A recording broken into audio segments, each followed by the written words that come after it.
భారత communist party Marxist Choutuppal municipal committee ఆధ్వర్యంలో పోరుబాట కార్యక్రమం స్థానిక 13వ వార్డులో నిర్వహించడం జరిగింది. ఈ సందర్భంగా సిపిఎం పార్టీ జిల్లా కమిటీ సభ్యులు ఎండి పాషా, మున్సిపల్ కార్యదర్శి బండారు నరసింహ పాల్గొని మాట్లాడారు.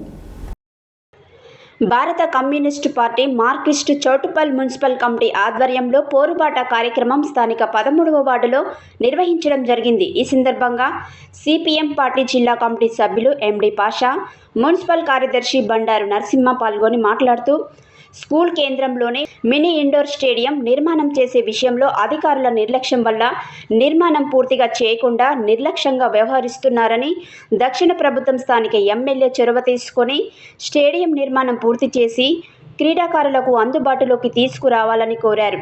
అదేవిధంగా 13వ వార్డులోనే కస్తూర్బా స్కూల్ విద్యార్థినులు 365 మందితో ఉన్నది. విద్యను అభ్యసించడానికి, రాత్రిపూట పడుకోవడానికి ఒకే గది కావడంతో విద్యార్థులు అనేక ఇబ్బందులకు గురవుతున్నారు. ప్రభుత్వం తక్షణం స్పందించి కస్తూర్బా స్కూల్ అదనంగా బిల్డింగ్ నిర్మాణం చేపట్టాలని, ప్రహరీ గోడ నిర్మాణం పూర్తి చేసి విద్యార్థులకు అసౌకర్యం లేకుండా చూడాలని కోరారు.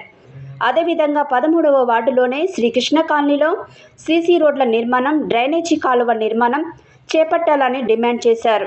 బస్తీ దవాఖానాలో ఉన్న సమస్యలను పరిష్కరించాలని కోరారు. ఈ కార్యక్రమంలో సిపిఎం పార్టీ మున్సిపల్ కమిటీ సభ్యులు బత్తుల దాసు, ఘోష్క కరుణాకర్, భావనపల్లి స్వామి, జంటంగి కృష్ణ, 13వ వార్డు శాఖ కార్యదర్శి గంజి రామచంద్రం, నాయకులు ఏనుగుల యాదయ్య, కడం సత్తయ్య, భావనపల్లి భిక్షపతి, తరుపునూరు మల్లేష్ తదితరులు పాల్గొన్నారు.